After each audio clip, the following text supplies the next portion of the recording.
ఆర్థిక పరంగా ఇండియా ప్రపంచంలోని 5th ప్లేస్లో ఉంది. రీసెర్చ్ అండ్ డెవలప్మెంట్ కోసం ఖర్చు పెట్టడంలో ప్రపంచ దేశాలతో పోలిస్తే ఇండియా 6th ప్లేస్లో ఉంది.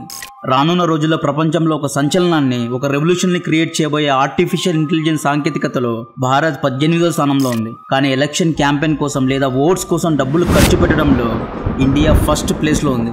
న్యూఢిల్లీకు చెందిన సెంట్రల్ ఫర్ మీడియా స్టడీస్ విడుదల చేసిన ఒక రిపోర్ట్ ఆధారంగా 2019 జనరల్ ఎలక్షన్స్లో మన భారతీయ పార్టీలు అక్షరాల $7 బిలియన్ ఖర్చు పెట్టారు. ఇండియన్ రూపీస్లో ఇది దాదాపు 56,000 కోట్లు. 2016లో జరిగిన యుఎస్ ప్రెసిడెన్షియల్ ఎలక్షన్స్లో అమెరికా దాదాపు $6.5 బిలియన్ ఖర్చు పెడితే ఇండియన్ పొలిటికల్ పార్టీస్ అమెరికాను దాటి $7 బిలియన్ ఖర్చు పెట్టారు. ఇండియాలో జరగబోయే 2024 జనరల్ ఎలక్షన్స్లో దాదాపు $20 బిలియన్ అంటే దాదాపు 1,64,000 కోట్లు ఖర్చు పెట్టబోతున్నారు. 2024 ఎలక్షన్స్లో మన పొలిటికల్ పార్టీస్ ఎలక్షన్స్ కోసం, ఎలక్షన్ క్యాంపెయిన్ కోసం ఖర్చు పెట్టే డబ్బు దాదాపు $100 బిలియన్ వరకు ఉంటుంది. అంటే ఇండియన్ రూపీస్లో ఇది 8 లక్షల కోట్ల వరకు ఉంటుంది. 8 లక్షల కోట్లు ఉంటుందా? అంత లేదులే. నిజంగా అంత ఖర్చు పెడతారా అని మీలో కొంతమంది అనుకుంటారు. ఇంకొంతమంది 8 లక్షల కోట్లు చాలా తక్కువ బ్రదర్, ఇంకా ఎక్కువ ఉంటుంది అని అనుకుంటారు. కానీ ఈ వీడియోలో నా personal research and certain data ద్వారా 8 లక్షల కోట్లు ఎలా ఖర్చు చేస్తారో చెప్పడానికి ట్రై చేస్తా. 615 కోట్ల ఖర్చుతో ఇస్రో చంద్రయాన్ 3ను పంపింది. కేవలం 8,000 కోట్లు ఇండియా ఆర్టిఫిషియల్ ఇంటెలిజెన్స్ కోసం ప్రతి ఇయర్ ఖర్చు పెడుతుంది. కేవలం 5.5 లక్షల కోట్లు మన ఇండియన్ పొలిటికల్ పార్టీస్ హాస్పిటల్ కోసం, హెల్త్ కేర్ కోసం ఖర్చు పెడతారు. బట్ ఎలక్షన్ క్యాంపెయిన్ కోసం, ఓట్స్ కోసం మన ఇండియన్ పొలిటికల్ పార్టీస్ 8 లక్షల కోట్లు ప్రతి 5 సంవత్సరాలకు ఖర్చు పెడుతూ ఉంటారు. అంటే ఇండియన్ ప్రైమ్ మినిస్టర్ కుర్చీ కోసం దాదాపు $100 బిలియన్ ఖర్చు పెడతారు. ఇక్కడ పొలిటికల్ పార్టీస్ అంటే అన్ని political parties, BJP, Congress, TMC, BJD, YSRCP, TDP, BRS, ఇలా అన్ని పొలిటికల్ పార్టీస్ చిన్నవి పెద్దవి అన్నీ కలిపి ఇంత డబ్బును ఖర్చు పెడతారు. ఖర్చు పెట్టడంలో ఏ పార్టీ వెనకాడదు. ఈ విషయంలో ఎవ్వరూ పతివ్రతలు కాదు.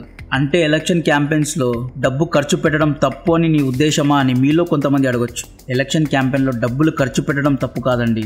ఎంతవరకు ఖర్చు పెట్టాలి అనేది మ్యాటర్ చేస్తుంది. ఒక లిమిట్ వరకు, ఒక పరిధి వరకు ఖర్చు పెట్టడంలో తప్పు లేదు. ఎలక్షన్స్లో గెలవడం కోసం బౌండరీస్ను దాటి ఖర్చు పెట్టడం తప్పు. ఈ డబ్బులు రాజకీయ పార్టీల పర్సనల్ డబ్బులు లేదా రాజకీయ నాయకుల జేబుల నుండి రావడం లేదండి. ఇవన్నీ మన డబ్బులు, మనం డైరెక్ట్గా, ఇండైరెక్ట్గా కట్టిన ట్యాక్స్ల ద్వారా వచ్చే డబ్బులు. అందుకే ఈ టాపిక్ గురించి అందరూ మాట్లాడాలి, అందరూ తెలుసుకోవాలి. ఎలక్షన్ కమిషన్ ఏమంటోంది అంటే, ఒక ఎంపీ ఎలక్షన్ క్యాంపెయిన్ కోసం 54 లక్షల నుండి 95 లక్షల వరకు ఖర్చు పెట్టొచ్చు అంటోంది. బట్ మన ఎంపీ క్యాండిడేట్స్ ఎంత ఖర్చు పెడుతున్నారు అనేది డీటెయిల్గా ఈ వీడియోలో చెప్తాం. ఎలక్షన్ క్యాంపెయిన్ అంటే ఏంటి, ఈ ఎలక్షన్ క్యాంపెయిన్ చేయడానికి కావాల్సిన ఫండ్స్ ఎక్కడి నుండి పొలిటికల్ పార్టీస్కి వస్తాయి, ఎవరిస్తారు, ఇండియన్ జనరల్ ఎలక్షన్స్ను ఎందుకని ప్రపంచంలోనే మోస్ట్ ఎక్స్పెన్సివ్ ఎలక్షన్స్ అని పిలుస్తారు అనే విషయాలు చెప్పే ముందు బదులుగా నేను మీ నుండి కోరుకునేది ఈ వీడియోను అందరికీ షేర్ చేయండి. ఇయర్ 2024 ఏప్రిల్లో జనరల్ ఎలక్షన్స్ రానున్నాయి. 6 వారాల పాటు జరిగే ఎలక్షన్స్ ఇండియాలోని నలుమూలలా జరుగుతాయి. నార్త్ ఈస్ట్ లోని మారుమూల కొండ ప్రాంతాల నుండి ఇండియన్ ఓషన్ లో ఉన్న దీవుల వరకు ఈ ఎలక్షన్స్ జరుగుతాయి. ఈ జనరల్ ఎలక్షన్స్ లో టోటల్ గా 543 ఎంపీ సీట్స్ కు గాను 76 పొలిటికల్ పార్టీలు ఎలక్షన్స్ అనబడే యుద్ధ భూమిలో దిగుతారు. ఈ పార్టీల నుండి దాదాపు 8,000 మంది అభ్యర్థులు పోటీ పడతారు. ఈ ఎలక్షన్స్ లో గెలిచిన పార్టీ నెక్స్ట్ టర్మ్ లో ప్రభుత్వాన్ని స్థాపించబోతోంది. ఈ ఎలక్షన్స్ లో మన నెక్స్ట్ ప్రధానమంత్రి ఎవరు అని నిర్ణయించుకోబోతున్నాం. ఈ ఎలక్షన్స్ కోసం ముఖ్యంగా 2 గ్రూపుల రంగంలో దిగబోతున్నారు. ఒక గ్రూప్ పేరు కాంగ్రెస్ ఆధ్వర్యంలోని INDIA అలయన్స్, రెండో గ్రూప్ పేరు బీజేపీ ఆధ్వర్యంలోని NDA అలయన్స్. ఇది INDIA మరియు NDA మధ్య పోటీ అనే కంటే యుద్ధం జరగబోతోంది. ఎర్లియర్ ఎలక్షన్స్ లో పోలిస్తే రాబోయే 2024 ఎలక్షన్స్ నెక్ టు నెక్ ఉండబోతోంది. సాలిడ్ ఫైట్ జరగనుంది. నెక్స్ట్ ఎలక్షన్స్ లో ఓడిపోయి ముచ్చటగా 3వసారి అపోజిషన్ సీట్లో కూర్చోడానికి కాంగ్రెస్ సిద్ధంగా లేదు. At the same time BJP కూడా 9 ఇయర్స్ మూమెంటంను కొనసాగించాలి అనుకుంటోంది. 2024 ఏప్రిల్లో ఎలక్షన్స్ డేట్స్ అనౌన్స్ అవుతాయి. ఎలక్షన్స్ డేట్స్ కంటే 2 వారాల ముందు ఎలక్షన్ కమిషన్ అన్ని పొలిటికల్ పార్టీస్కు ఎలక్షన్ క్యాంపెయిన్ చేయడానికి అనుమతిస్తుంది. ఒకవేళ ఏప్రిల్ 11, 2024 రోజు ఓటింగ్ ఉంటే మార్చ్ 26 నుండి ఏప్రిల్ 9 వరకు ఎన్నికల ప్రచారం కోసం పర్మిషన్ ఇస్తుంది. ఈ 14 రోజుల వ్యవధిలోనే ప్రపంచంలో ఏ దేశ రాజకీయ పార్టీలు ఖర్చు పెట్టినటువంటి డబ్బు ఒక్క ఇండియాలో పంచుతారు. ఈ 14 రోజులు ఎలా ఎన్నికల ప్రచారం చేయాలి, ఎటువంటి రూల్స్ను ఫాలో అవ్వాలి వంటి కోడ్ ఆఫ్ కండక్ట్ లేదా సెట్ ఆఫ్ రూల్స్ను ఎలక్షన్ కమిషన్ పెడుతుంది.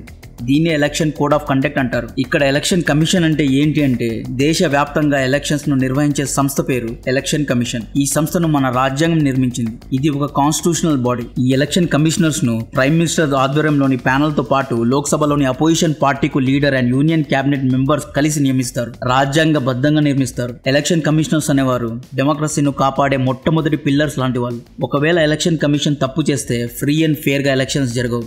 సో ఎలక్షన్ కమిషన్ రూల్ ప్రకారం ఎలక్షన్స్ క్యాంపెయిన్ కోసం ఒక ఎంపీ కేవలం 45 నుండి 95 లక్షలు మాత్రమే ఖర్చు పెట్టాలి. కానీ ఎన్నికల ప్రచారంలో మన ఎంపీలు ఖర్చు పెట్టే డబ్బు డెఫినెట్గా 1 కోటి కంటే చాలా ఎక్కువ. ఎలక్షన్ క్యాంపెయిన్స్లో ర్యాలీస్ నిర్వహించాలి, సభలు నిర్వహించాలి, సేవా కార్యక్రమాలు చేయాలి, లక్షల్లో ప్రజల్ని పోగు చేయాలి. సభలకు వచ్చిన ఆ లక్షల ప్రజలకు బిర్యానీ లేదా రైస్ అండ్ చికెన్ కర్రీలు ఇవ్వాలి. ఉదాహరణకు ఒక సభకు 10,000 మంది ప్రజలు వచ్చారు అనుకోండి. ఆ 10,000 మందికి ట్రాన్స్పోర్టేషన్, ఫుడ్, వాటర్ ఇవన్నీ ఎవరిస్తారు? పొలిటికల్ పార్టీస్ ఇస్తాయి. ఉదాహరణకు కర్ణాటక, ఆంధ్రప్రదేశ్, తెలంగాణ వంటి రాష్ట్రాల్లో ఒక ఎలక్షన్ ర్యాలీ కోసం ఒక వ్యక్తికి 200 నుండి 500 రూపాయలు ఇస్తారు. 500 అనుకుందాం, ఐదర్ 500 క్యాష్ అయినా ఇస్తారు లేదా ఒక ప్యాకేజ్ ఇస్తారు. ప్యాకేజ్లో ఒక biryani packet, water bottle, 200 rupees cash ఉంటుంది. యావరేజ్గా ఒక వ్యక్తికి 500 రూపాయలు అనుకుంటే ఒక ర్యాలీలో 10,000 మంది పాల్గొంటే ఒక ర్యాలీ కోసం 50 లక్షలు ఖర్చు అవుతుంది. ఎలక్షన్ క్యాంపెయిన్స్లో డిఫరెంట్ పార్టీస్ వేరు విధాలుగా డబ్బులను పంచుతారు. కొన్ని పార్టీస్ చీరలు, బట్టలు, towels, dhoti, kurta, cycles, cricket bats, ornaments వంటివి ఇస్తారు. చాలా పార్టీస్ బీర్లు, liquors bottles, biryani packets, gifts, cigarettes, beedis పంచుతారు. వెస్ట్ బెంగాల్లో అయితే గంజాయి కూడా పంచుతారు. టెక్నాలజీని వాడుకొని కొన్ని పార్టీస్ మొబైల్ రీఛార్జ్ కూడా చేస్తున్నారు. ఇవన్నీ ఓటింగ్ డేట్ కు ముందు ఆ 14 రోజుల్లో జరుగుతుంది. 2019 జనరల్ ఎలక్షన్స్ కంటే ముందు అంటే జనవరి 2019లో ప్రభుత్వం 500,000 నోట్స్ ను బ్యాన్ చేసింది. ఎందుకు బ్యాన్ చేసింది అంటే ఎలక్షన్స్ లో విచ్చలవిడిగా డబ్బులు పంచుతారని బ్యాన్ చేసింది. సో అప్పుడు కొన్ని పొలిటికల్ పార్టీస్ ఏం చేశాయి అంటే టోకన్ సిస్టమ్ ను ఫాలో అయ్యాయి. టోకన్ సిస్టమ్ అంటే ఓటర్స్ కు 500 లేదా 1000 విలువ గల టికెట్స్ ను ఇస్తారు. ఆ టోకన్ టికెట్స్ తో పొలిటికల్ పార్టీస్ డిసిగ్నేట్ చేసిన కిరాణా షాపుల్లో ఆ టోకన్స్ ఇచ్చే సామాన్లను ఇస్తారు. ఆ షాప్స్ కు పొలిటికల్ పార్టీస్ ఆన్లైన్ లో తర్వాత అమౌంట్ ను ట్రాన్స్ఫర్ చేస్తారు. మీరు ఎన్ని నోట్ బ్యాన్ చేసినా డబ్బులు పంచడానికి కొత్త పద్ధతులను ప్రవేశపెడుతూ ఉంటారు. ఎన్నికల్లో డబ్బులు పంచడంలో మనోళ్ళు ఎంత అడ్వాన్స్డ్ అయిపోయారు అంటే మిల్క్ ప్యాకెట్స్, న్యూస్ పేపర్ లోపల డబ్బులు పెట్టి పంచుతారు. ఓట్స్ కోసం పెట్రోల్ కూడా పంచుతారు. మొన్న 2000 నోట్స్ను బ్యాన్ చేయడానికి గల ముఖ్యమైన కారణం కూడా ఎలక్షన్ క్యాంపెయిన్. 2000 నోట్స్ పంచుదామని అభ్యర్థులు పెద్ద ఎత్తున నోట్స్ను స్టోర్ చేసుకున్నారు. ఒకవేళ 2000 నోట్సే కనుక వాడుకలో ఉంటే విచ్చలవిడిగా 2000 నోట్స్ను పంచి ఉండేవారు. 2000 నోట్స్ ఒక్కటే కాదు, 500 నోట్స్ కూడా బ్యాన్ చేయాలి. పెద్ద నోట్స్ ఉంటే పంచడం ఈజీ అవుతుంది. అదే 10 రూపీస్ లేదా 100-200 రూపీస్ నోట్స్ ఉంటే పంచడం చాలా కష్టం అవుతుంది. 100 రూపాయల కట్టలను స్టోర్ చేయడానికి చాలా స్పేస్ కావాలి. దీన్ని తరలించడానికి కూడా చాలా వెహికల్స్ కావాలి. 100కు మించి పెద్ద నోట్స్ ఉండకూడదు. ఇప్పుడు గ్రామాల నుండి సిటీ వరకు యూపీఐ లేదా డిజిటల్ ట్రాన్సాక్షన్ జరుగుతున్నప్పుడు నోట్స్తో పనేంటి? ఎందుకు ఓట్స్ కోసం నోట్స్ను ఇంత దొంగగా పంచుతారు అంటే పొలిటికల్ పార్టీస్ పైన ఎలక్షన్ కమిషన్స్ యొక్క నిఘా ఉంటుంది. 2014 జనరల్ ఎలక్షన్స్ ఎలక్షన్ కమిషన్ దాదాపు 300 కోట్ల డబ్బును సీజ్ చేసింది. దాదాపు 15 లక్షల లీటర్ల లిక్కర్ను సీజ్ చేసింది. 566 కేజీల గంజాయిను సీజ్ చేసింది. 2019 ఎలక్షన్స్ లో అయితే మన ఎలక్షన్ కమిషన్ దాదాపు 3,450 కోట్ల విలువ గల వస్తువులను సీజ్ చేసింది. 2014 జనరల్ ఎలక్షన్స్ లో 300 కోట్లు సీజ్ చేశారు. 2019లో 3,000 కోట్లు సీజ్ చేశారు. అదే 2024లో 30,000 కోట్లు సీజ్ చేసినా ఆశ్చర్యం లేదు. ఇవన్నీ అఫీషియల్గా సీజ్ చేసిన ఫిగర్స్. అన్అఫీషియల్గా ఎన్ని కోట్లు సీజ్ చేసి ఉంటారు అనేది మీ ఊహకే వదిలేస్తుంది. ఒక ఓట్ కోసం తమ పార్టీకే ఓట్ వేయడానికి ఒక్క పార్టీ ఒక్క మనిషి ఖర్చు పెట్టే డబ్బు 200 నుండి 5,000 రూపాయలు. ఒక ఎంపీ సీట్ కోసం ఒక పార్టీ మాత్రమే పోటీ పడదు కదా, 6 కంటే ఎక్కువ పార్టీస్ ఎంపీ రేస్లో ఉంటాయి. ఉదాహరణకు Visakhapatnam Lok Sabha constituency MP seat కోసం 3 పార్టీలు పోటీ పడతాయి అనుకోండి. సో 3 పార్టీలు ఒక్కొక్క ఓటు కోసం దాదాపు 500 నుండి 2,000 రూపాయలు ఖర్చు పెడతాయి అనుకోండి. జస్ట్ రఫ్ గా అనుకోండి. అలా అని అన్ని ఓటర్స్ కు డబ్బులు ఇస్తారా అంటే అందరికీ డబ్బులు ఇవ్వరు. కొంతమందికి మాత్రమే డబ్బులు పంచుతారు. ఇక్కడ ఒక పార్టీ కాదు, 2 నుండి 3 పార్టీలు డబ్బులు పంచుతాయి. ఇండియాలో 140 కోట్ల మంది జనాభా ఉన్నారు. అందులో 52.2% మాత్రమే ఓటింగ్లో అంటే ఎలక్షన్స్ ఓటింగ్లో పాల్గొంటారు. రౌండ్ ఫిగర్గా 50% అనుకోండి, అంటే 70 కోట్ల మంది ఓటింగ్లో పాల్గొంటారు. 1,40,000 కోట్లు కేవలం ఓట్స్ కోసం క్యాష్ రూపంలో ఖర్చు పెడతారు. ఇవి కాకుండా పొలిటికల్ పార్టీ యొక్క బ్రాండ్ను బిల్డ్ చేయడానికి చేసే అడ్వర్టైజ్మెంట్ కోసం కూడా డబ్బులు ఖర్చు పెడతారు. టీవీలో, మీడియాలో, సోషల్ మీడియాలో, న్యూస్ పేపర్లో అడ్వర్టైజ్మెంట్ చేయడానికి ఖర్చు పెడతారు. జెనిత్ ఇండియా ఇచ్చిన ఒక రిపోర్ట్ ఆధారంగా 2019లో అడ్వర్టైజ్మెంట్ కోసం దాదాపు 2,600 కోట్లు ఖర్చు పెట్టారు. ఫేస్బుక్ వంటి ప్లాట్ఫామ్లో ఒక పెద్ద పార్టీ 2014 జనరల్ ఎలక్షన్స్లో 4,000 కోట్లు ఖర్చు పెట్టింది. కేవలం అడ్వర్టైజ్మెంట్ కోసం ఖర్చు పెట్టింది. ఎలక్షన్స్లో చాలామందికి తెలియని విషయం, ఓటర్స్ను కన్ఫ్యూజ్ చేయడానికి డమ్మీ క్యాండిడేట్స్ను నిలబెడతారు. డమ్మీ క్యాండిడేట్స్ అంటే ఒక సీట్ కోసం రామయ్య అనే వ్యక్తి పోటీ చేశాడు అనుకోండి, రామయ్యకు గెలిచే అవకాశం ఉంది అనుకోండి, రామయ్యకే చాలామంది ఓట్స్ వేస్తారు అనుకోండి. సో ఓటర్లను కన్ఫ్యూజ్ చేయడానికి రామయ్య కే, రామయ్య బి, రామయ్య రాజు అనే సేమ్ పేర్లతో ఉన్న డమ్మీ క్యాండిడేట్స్ను కావాలని నిలబెడతారు. ఒకే పేరు మ్యాచ్ అయ్యే ఈ డమ్మీ క్యాండిడేట్స్ను వెతికి డబ్బులు ఇచ్చి నిలబెట్టిస్తారు. సో దట్ ఓటర్లు ఏ రామయ్యకు ఓట్ వేయాలో కన్ఫ్యూజ్ అయ్యి ఒక రామయ్యకు ఓట్ వేయబోయి ఇంకొక రామయ్యకు ఓట్ వేస్తారు. దీనివల్ల ఓట్స్ చీలుతాయి. ఇది ఫలితాలను తారుమారు చేస్తుంది. 2016లో ఇండియా టుడే మ్యాగజైన్ ఇచ్చిన ఒక రిపోర్ట్ ఆధారంగా 12 కోట్లు కేవలం డమ్మీ క్యాండిడేట్స్ కోసం ఖర్చు పెట్టారు. ఇవన్నీ కాకుండా ర్యాలీస్ కోసం, వెహికల్స్ యొక్క రెంట్, వెహికల్స్కు కావాల్సిన డీజిల్, ట్రాన్స్పోర్టేషన్ కాస్ట్, టెంట్స్ కోసం, కరెంట్ కోసం, మైక్ కోసం, స్పీకర్స్ కోసం, ఇవన్నీ కాకుండా కార్యకర్తలకు డబ్బులు పంచడం, ఎలక్షన్ క్యాంపెయిన్స్లో ఇన్ని ఫ్యాక్టర్స్ యాడ్ అవుతాయి. సో ఓట్స్ కోసం దాదాపు రఫ్గా 1,40,000 కోట్లు ఖర్చు పెట్టి మిగతా వాటిలకి 60 లక్షల కోట్లు ఖర్చు పెట్టినా మొత్తం కలిపి 2 లక్షల కోట్లు మాత్రమే అవుతుంది కదా. మరి నువ్వు 8 లక్షల కోట్లు ఖర్చు అవుతుందని ఏ బేసిస్లో చెబుతున్నావు అని మీరు నన్ను అడగొచ్చు. ఎక్కడో లెక్కలు మ్యాచ్ కావడం లేదు అనుకోదు. 2 లక్షల కోట్ల ఫిగర్ 2019లో జరిగిన ఎలక్షన్స్కు ఖర్చు పెట్టిన డబ్బు. 2024లో జరగబోయే ఎలక్షన్స్లో ధరలు పెరిగాయి, ఇన్ఫ్లేషన్ యాడ్ చేయాలి కదా. 2019లో 1000 రూపాయలు తీసుకున్న ఓటర్ 2024లో కూడా 1000 తీసుకోడు కదా, డెఫినెట్గా 2000 తీసుకుంటాడు. సో ఇన్ఫ్లేషన్ అనేది అన్నిటికీ వర్తిస్తుంది, కేవలం ప్రభుత్వ ధరలకు కాదు, ఓటర్స్కు కూడా ఇన్ఫ్లేషన్ అనేది వర్తిస్తుంది. సో ఇన్ఫ్లేషన్ యాడ్ చేస్తే మినిమం అంటే 4 లక్షల కోట్లు ఖర్చు అవుతుంది. దీనికి అమెరికానే ఉదాహరణగా తీసుకుందాం. అమెరికా 2016 జనరల్ ఎలక్షన్స్లో $7 బిలియన్ ఖర్చు పెడితే, అదే 2020 ప్రెసిడెన్షియల్ ఎలక్షన్స్లో $14 బిలియన్ ఖర్చు పెట్టింది. అంటే డబుల్ ఖర్చు పెట్టింది. సో ఇండియా కూడా డెఫినెట్గా డబుల్ ఖర్చు పెడుతుంది. 4 లక్షల కోట్లయితే 2024 జనరల్ ఎలక్షన్స్ కోసం ఖర్చు పెట్టవచ్చు. ఈ 4 లక్షల కోట్లు ఈ పార్టీలకు ఎవరు ఇస్తారు, ఎక్కడి నుంచి వస్తాయి? వీళ్ళకి ఈ డబ్బులు ఆర్బీఐ ఇవ్వదు, ఎస్బీఐ లేదా హెచ్డిఎఫ్సి బ్యాంకులు ఇవ్వవు. వీళ్ళకి ఈ డబ్బులు 3 రకాలుగా వస్తాయి. ఒకటి ఫారెన్ ఫండ్స్ ద్వారా వస్తాయి, అంటే దేశ విదేశాల నుండి ఎలక్షన్స్ కోసం ఫండింగ్ ఇస్తారు. 2 ఇండియాలో ఉన్న కార్పొరేట్ లేదా సెమీ కార్పొరేట్ కంపెనీస్ ఫండ్ చేస్తాయి.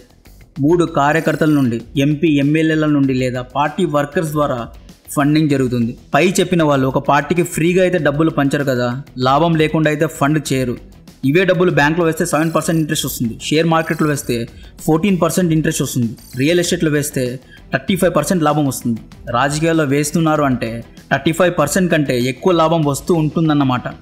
4 లక్షల కోట్లకు ఇయర్కు 40% లాభం వచ్చినా 1,60,000 కోట్లు అవుతుంది. ఒక పార్టీ 5 ఇయర్స్ ఉంటుంది కాబట్టి ఇంటూ 5 చేస్తే 8 లక్షల కోట్ల స్కామ్ జరుగుతుంది. ఈ 8 లక్షల కోట్లు మన నుండి, మనం కట్టిన ట్యాక్స్ నుండి తీసుకుంటున్నారు.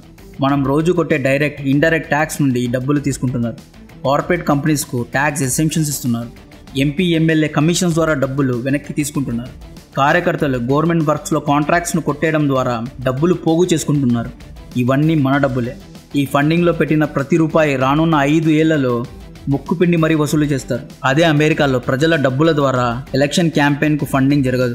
ఆర్మ్స్ అండ్ వెపన్స్ను అమ్మే కంపెనీస్ ఫండ్ చేస్తాయి. ఈ కంపెనీస్ యొక్క ఇంట్రెస్ట్ కోసం అమెరికన్ ప్రెసిడెంట్ ఇరాక్, యుక్రెయిన్ వంటి దేశాల్లో యుద్ధాలు కొనసాగిస్తారు. యుద్ధాలు జరిగితేనే ఆర్మ్స్ అండ్ వెపన్స్ను కొంటారు. దీనివల్ల డబ్బులు జనరేట్ అవుతాయి. ఈ డబ్బులను ఎలక్షన్ క్యాంపెయిన్స్ కోసం యూజ్ చేస్తారు. చైనా, లిబియా వంటి దేశాలు ఫారిన్ కంట్రీస్లో జరిగే ఎలక్షన్స్లో ఇండైరెక్ట్గా ఫండింగ్ చేస్తాయి. ఇప్పుడు ప్రజెంట్ ఇండియన్ ఎలక్షన్స్లో కూడా చైనా ఫండింగ్ చేస్తోంది. 8 లక్షల కోట్లు అనేది సర్టెన్ అజంప్షన్స్ను బేస్ చేసుకొని అజ్యూమ్ చేసి అరైవ్ చేసిన వాల్యూ మాత్రమే.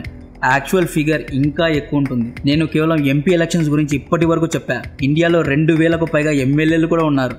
ఎమ్మెల్యే ఎలక్షన్స్ కోసం, పంచాయత్ ఎలక్షన్స్ కోసం ఎన్ని డబ్బులు ఖర్చు అవుతాయి అనేది మీ ఊహకే వదిలేస్తున్నా.